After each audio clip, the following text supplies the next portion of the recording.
Мен сендердің жаңа мұғалімдерің боламын. Бізде мұғалім бар? Сендер мен балаларым. Сәлеметсіз бе? Мұғалім. Аха. Апай біз баяғыда отырып қойдық. 3 ереже бар.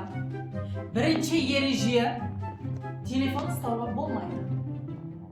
Екінші ереже үй тапсырмасын міндетті түрде орындау керек.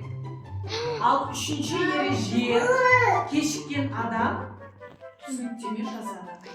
Раяна, сен үй тапсырмасын орындамадың ғой. Бітті енді. Не істеп жүрмін? Білмеймін. Апайға план қояйық онда. Қандай план? Қалай? Апайды заманауи қылу керек. Менде мынандай ой бар. Соңызде күшті қояйық. Иә. Апай, бізде бір ұсыныс бар. Қандай? Бізде андай 5 минут Сонда тренинг билеп қойсақ бола ма? Сабақта кім оқиды сонда? Жарайды. 5 минут болса 5 минут.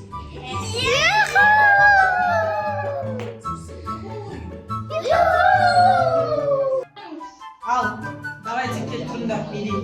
Бетес апай, іштес. Аха, я іштес. Мен ана.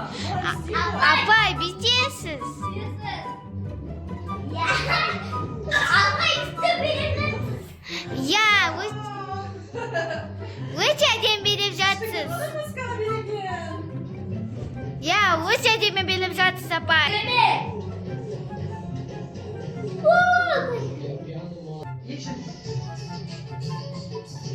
Видеоға түсірме.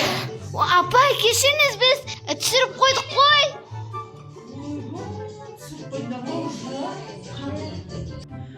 Сабақты бүгін ойын түрінде өтеміз.